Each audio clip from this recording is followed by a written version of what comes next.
All season is upon us. Got a great return debt. Here we go.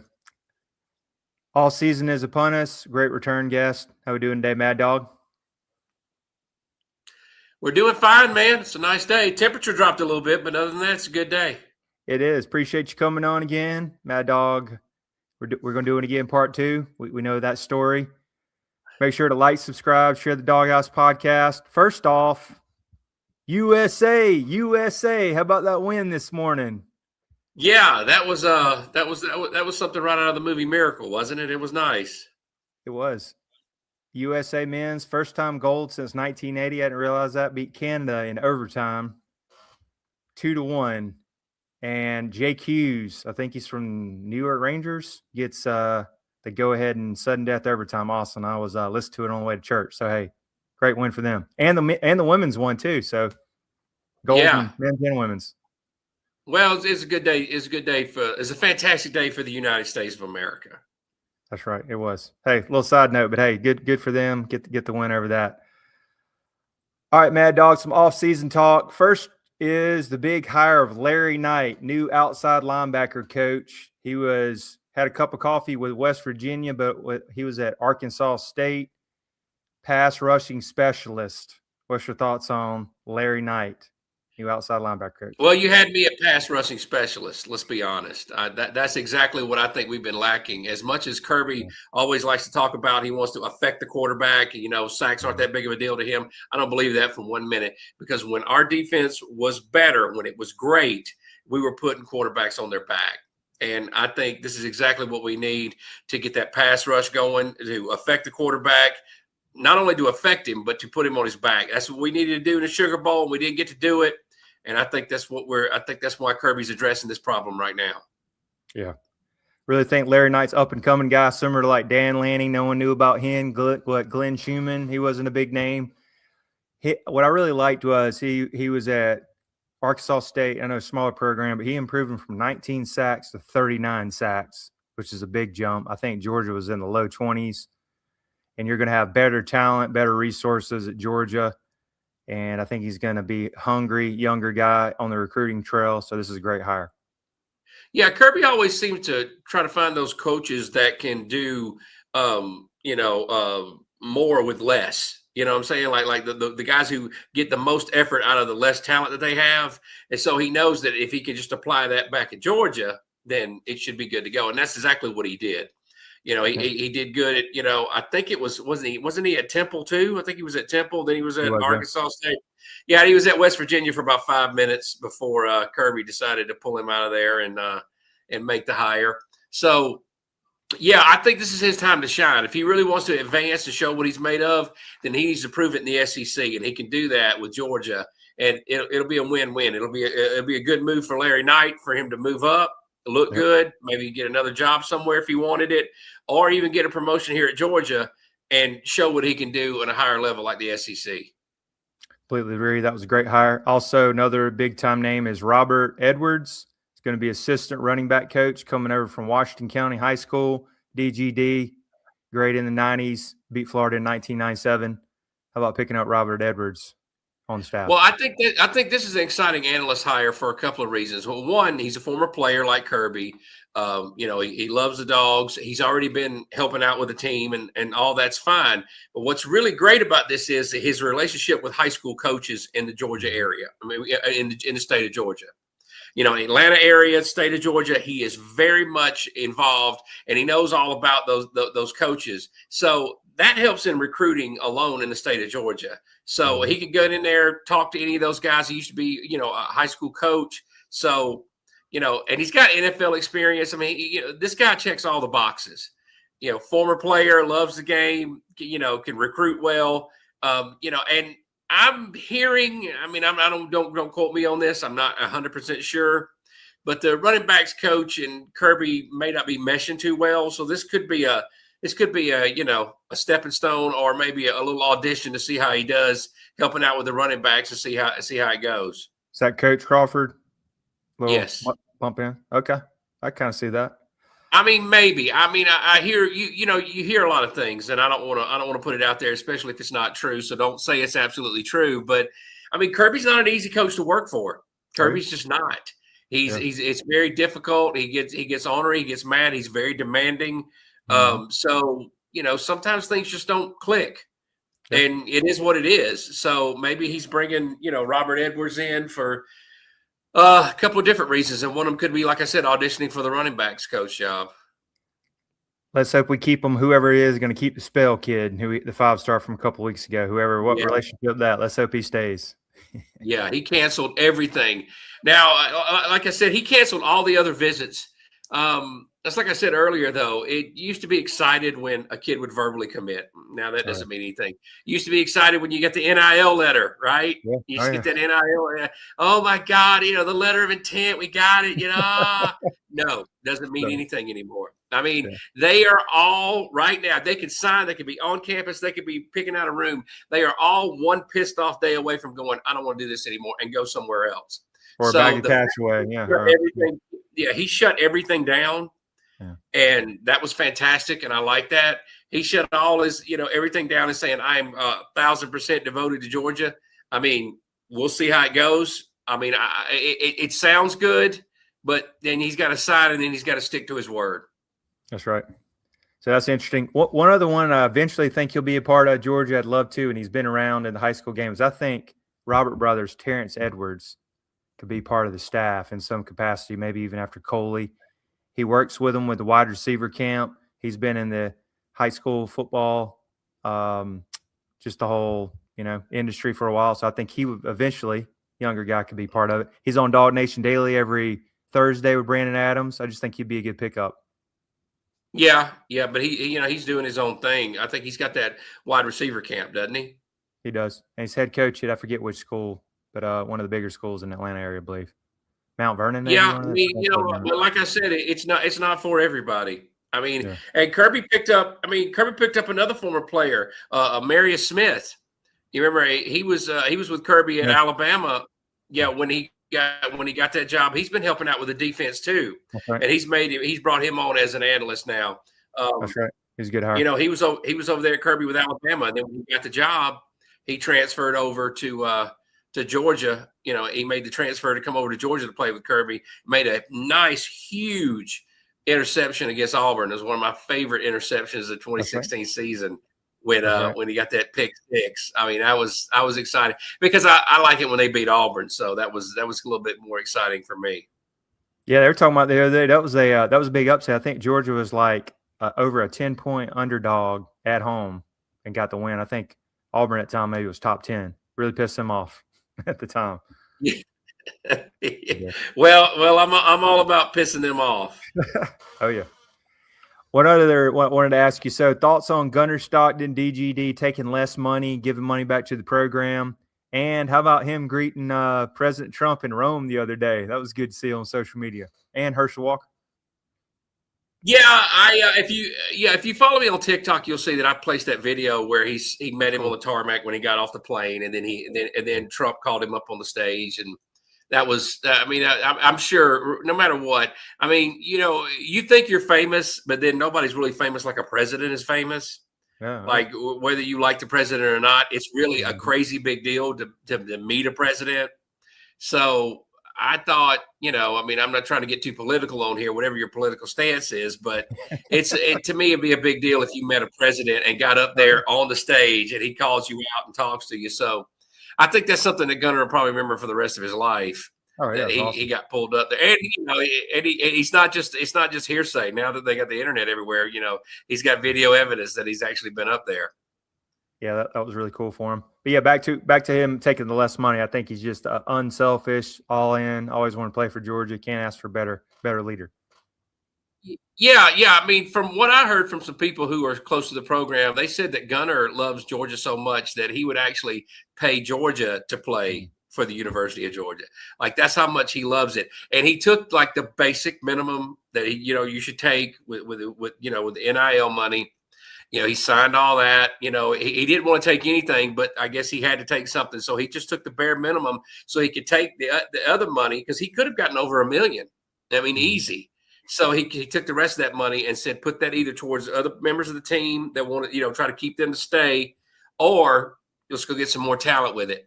And that's unselfish. Like I said, if he hasn't won over the locker room yet, I mean, he's definitely won it over doing that because, anybody who cares about spreading the wealth around and helping out his fellow teammates instead of himself is, I mean, that's a leader on a totally different level. It is. Can't get all dog DGD better than that. Great leader. And we're glad we got him here another year, second year as starter. So can't wait. And one thing was just announced, I wanted to ask you. So G-Day scheduled for April 18th. Last year, you went to the game and it wasn't really televised. I think there was some like clips on YouTube. So what's your thoughts on that? And do we get it televised? Do you think it should be televised? Another good thing is not having the second window after the spring. Well, I mean, that's kind of good because anytime anybody transfers while I'm sitting there watching the game at G-Day, everybody's texting me, asking me what's going on, and I can't answer them while I'm in the middle of trying to watch the G-Day game.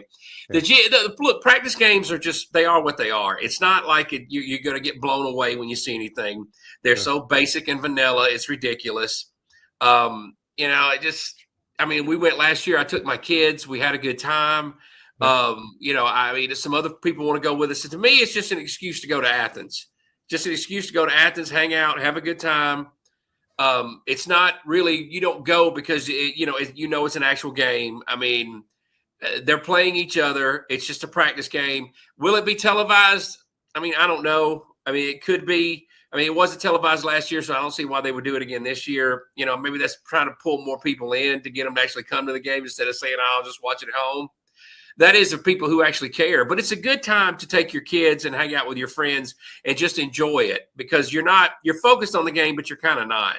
And, like I said, it is what it is. Like I said, I like to go because I like to go shop in Athens. I like to spend a day in Athens, hang out with my friends that day. You don't go because you expect to see anything like absolutely insane on the football field because Kirby's not going to allow that. Yeah. I think it's good, like what you said, is it also gives maybe a family that can't afford it because, as you know, economy, the tickets are expensive. It's a lot.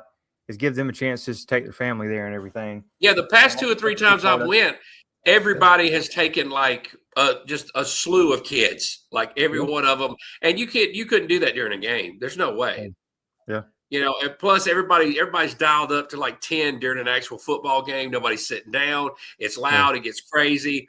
Whereas here, it's just a fun atmosphere. People only stand up if they see a big pass and a catch, and they just kind of hang out. Like it's a very relaxed atmosphere for families with kids. You're right. Plus, you hadn't seen football in about 3 months. Everybody's a little thirsty, Yeah, I always say that though. It's like a tease. I always say that it's just like it's just a football tease is all it is because you realize that I'm not going to be able to see this for another 6 months. That's right. All right, Mad Dog, can get into some bowl predictions and looking ahead at 2026. What's one bowl prediction for Georgia in 2026? A bold prediction? Bold prediction. A bold prediction. Okay. Well, I mean, I'd like to say they beat Ole Miss at home this year. I would like to see that. I like to see that Sugar Bowl rematch. A bold prediction is that they go in there, despite the fact that Trinidad Chambliss is coming back, despite all of that, they come back with a bitter taste in their mouth of the way they left things at the Sugar Bowl, and they go into Oxford and they handle business. The bold prediction is they will win in that game. Okay, I like it.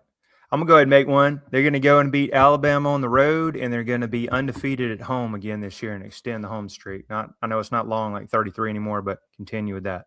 I can see that. I can see it. I really don't know if that Alabama monkey's on their back anymore. I think the SEC championship may have taken care of that. That kind of just got brushed off because of the way they handled things. And if that pass rush, if Larry Knight comes in and does what he's supposed to do, and that pass rush, whoever they're going to have at quarterback, it could be a long night for them. They got a lot of questions over there. Maybe they'll make that a 3:30 game instead of a night game, but I'm sure they'll try to make it not make a night game. It's all about this. They'll make it a night game probably, because it's a big deal, being in Alabama at night. Mm-hmm. That place will be rocking, the crowd will be roaring, and fireworks will be going off, but hopefully just not for Alabama. That's right. Which incoming portal talent will make the biggest impact right away?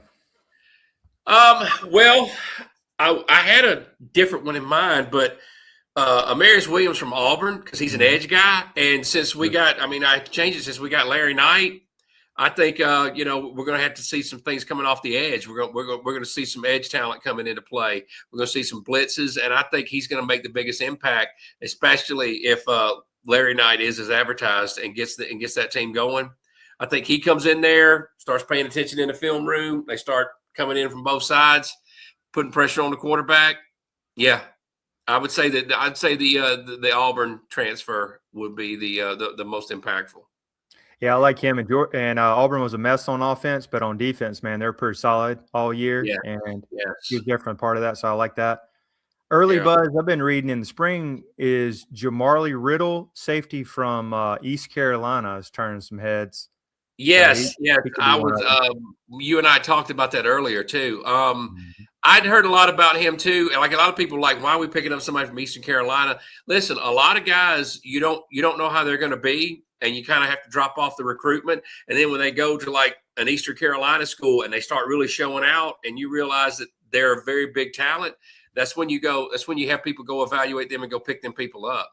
Like, I think with Kirby's defense, he could be turning some heads too. Yeah, it's a lot of buzz around him, and I heard he's a beast. Like, he gets after it. Yeah, I did hear that too.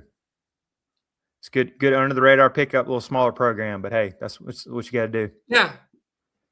And how about next one is, who's the 2026 breakout player that no one's talking about?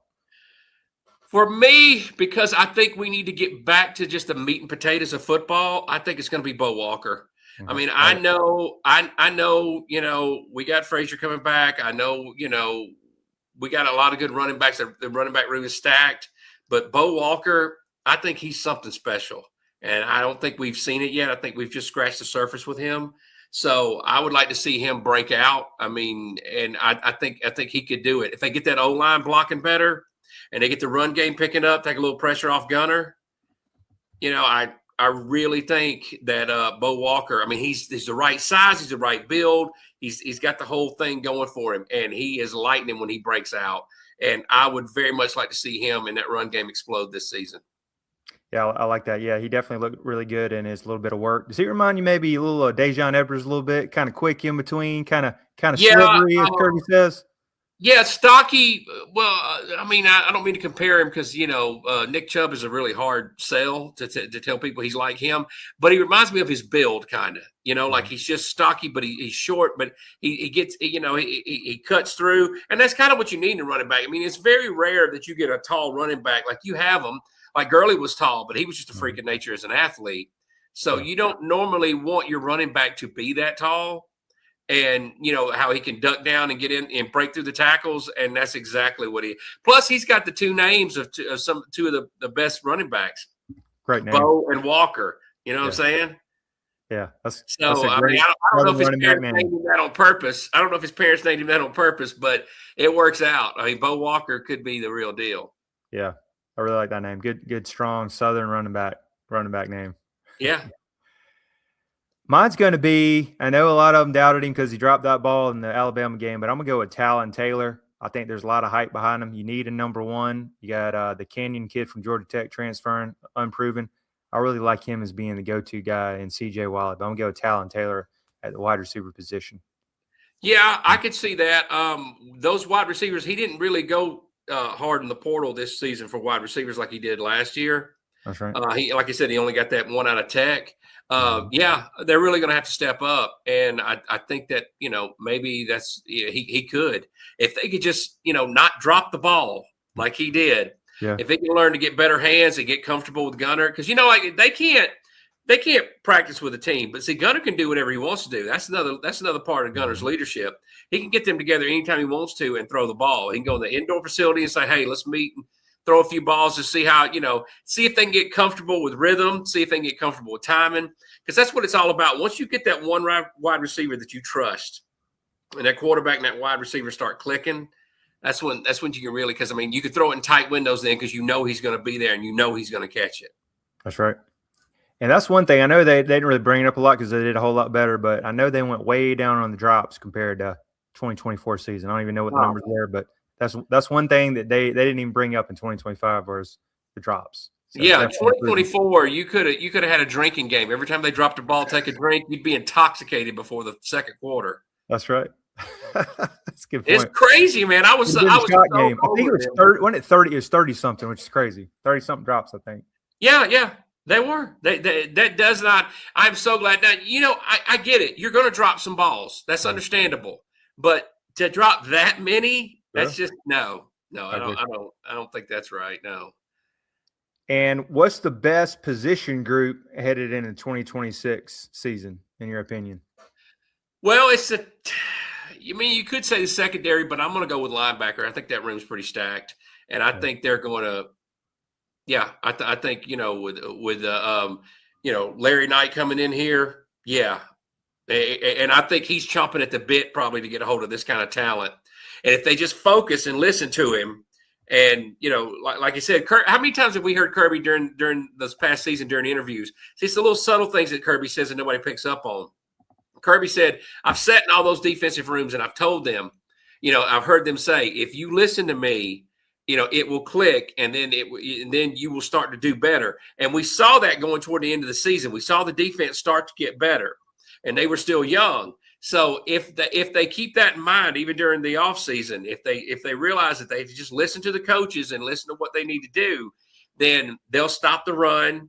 They'll be able to, sack the quarterback, intercept some balls, deflect some passes, and really, really frustrate and keep that team on a lower score. And that way, our offense doesn't have to kill themselves to or try to get in a shootout situation, which was what we were doing a lot last year too.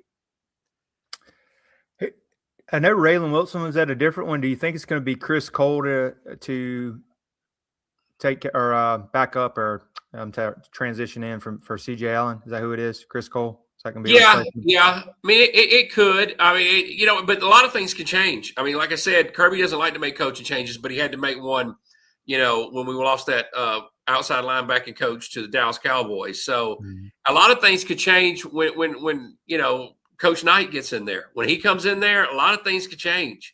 He Right. could say, "No, I want this guy, not that guy. I know you want that guy," and we'll see if he actually clicks with Kirby and if Kirby actually listens to what he did. Listen, if he says to Kirby, I think it's just a matter of, Kirby has to do a lot with trust because he's not an easy coach to work for. I think if he goes in there and says, I can put the quarterback on his back if you just let me do my job. Just let me select who I want to select. Let me do my job. You hired me to do this position. Let me do it. Now, will Kirby let that happen? Will he hold on too tight? I don't know. But I've always said, if for some crazy reason, which will never happen, I ever got a job working on Kirby Smart's staff, the last job I would want is a defensive secondary job because that's a position Kirby played. That's a position that Kirby probably, micromanages like crazy. No way I would ever want that position. But outside linebacker, he might listen to this guy. Oh yeah, I like that.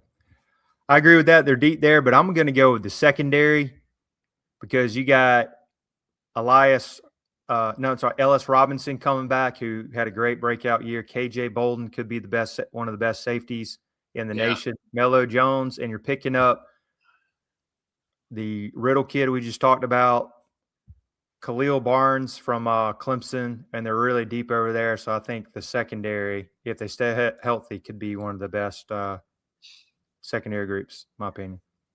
I can see that. I mean, I'm all for it. I mean, anything that you can do to affect, if you can't intercept it, don't let them catch it.